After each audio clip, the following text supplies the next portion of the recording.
رب کریم قرآن مجید میں ارشاد فرماتا ہے ان اللہ لا یغفر ان یشرک بہ ویغفر ما دون ذلک لمن یشاء، کہ بے شک اللہ اسے نہیں بخشتا کہ اس کے ساتھ میں کفر کیا جائے، اور کفر کے نیچے اور جتنے بھی گناہ ہیں اللہ رب العزت ان کو معاف فرما دیتا ہے اگر انسان توبہ کر لے۔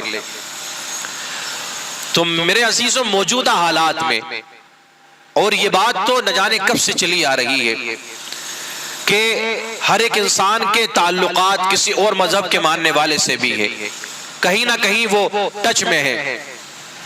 تو جب بھی مسلمانوں کی عید کا معاملہ آتا ہے یا مسلمانوں کا کوئی تہوار آتا ہے تو دوسرے مذاہب کے ماننے والے لوگ مبارکباد دیتے ہیں، لیکن مسلمان وہاں تھوڑا سا ٹینشن میں آ جاتا ہے کہ جب دوسرے مذاہب کے تہوار آتے ہیں پھر وہ اپنے علماء سے، مفتیان کرام سے رابطہ کرتے ہیں کہ یہ بتائیں کہ ہم مبارکباد دے سکتے ہیں یا نہیں دے سکتے ہیں۔ قرآن، حدیث، شریعت ہمیں اس بات کی اجازت دیتی ہے یا نہیں دیتی ہے؟ ہم جس مذہب کو مانتے ہیں، اسلام ہمیں اس بات کی اجازت دیتا ہے یا نہیں دیتا ہے؟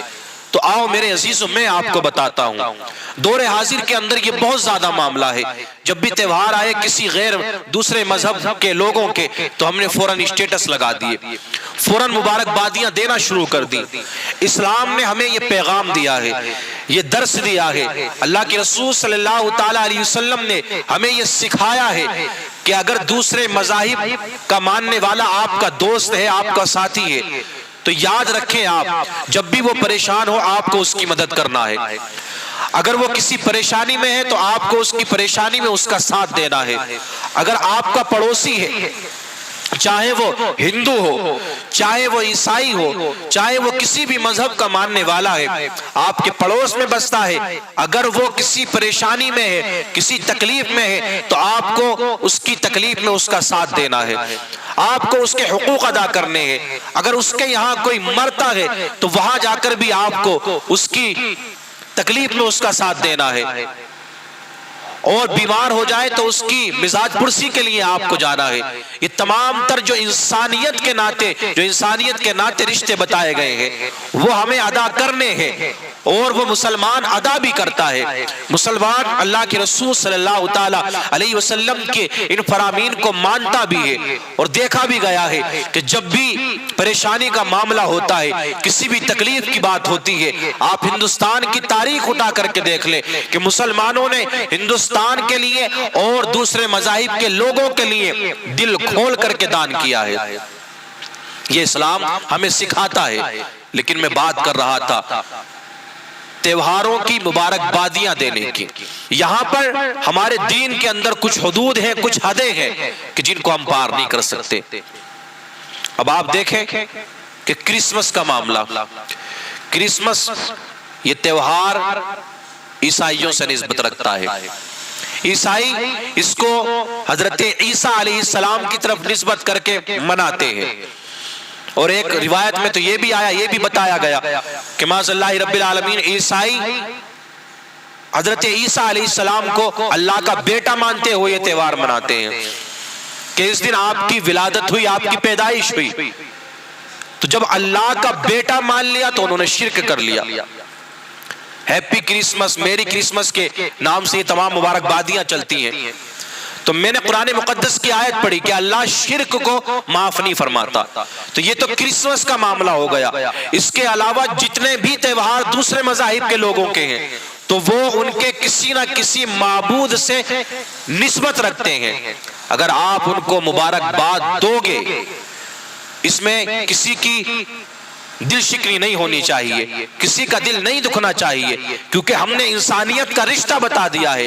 جہاں تک انسانیت کی بات ہے ہم سب کے ساتھ ہیں، سب کی مدد کرنے کے لیے تیار ہیں، اور ہم سب کی مدد کرتے ہیں، سب کی مدد کرنی بھی چاہیے۔ لیکن جہاں پر سوال مذہب کا آ جاتا ہے تو پھر وہاں کوئی کمپرومائز نہیں ہے۔ لوگ کہتے ہیں تعلقات کی بنیاد پر تعلقات ختم ہو جائیں گے۔ تو میرے عزیزو ایک بات یاد رکھنا، تعلقات سے کہیں زیادہ اہمیت ہمیں ایمان کو دینا ہے۔ تعلقات سے کہیں زیادہ بڑی چیز ایمان ہے۔ اگر ایمان سلامت ہے تو سب کچھ سلامت ہے، اگر ایمان ہی ہمارے پاس میں نہیں ہے تو پھر مجھے بتائیں تو پھر دنیا کی ساری چیزیں بیکار ہیں نا۔ تو آپ اگر مبارکبادی دیتے ہیں تو یاد رکھیں آپ شرک کی حدود تک پہنچ جاتے ہیں. اور فتاوی رضویہ شریف میں تو اعلیٰ حضرت نے فرما دیا کہ اگر کسی دوسرے مذاہب کے ماننے والوں کی تہواروں کی آپ مبارکبادی دیتے ہیں تو گویا کہ آپ نے کفر کر لیا ہے. تو جب بھی کوئی ایسا معاملہ آئے مدد کریں آپ ہر طریقے سے، ہر اعتبار سے، لیکن یہاں پر آپ کو چپ جانا ہے، یہاں پر آپ کو خاموش ہو جانا ہے.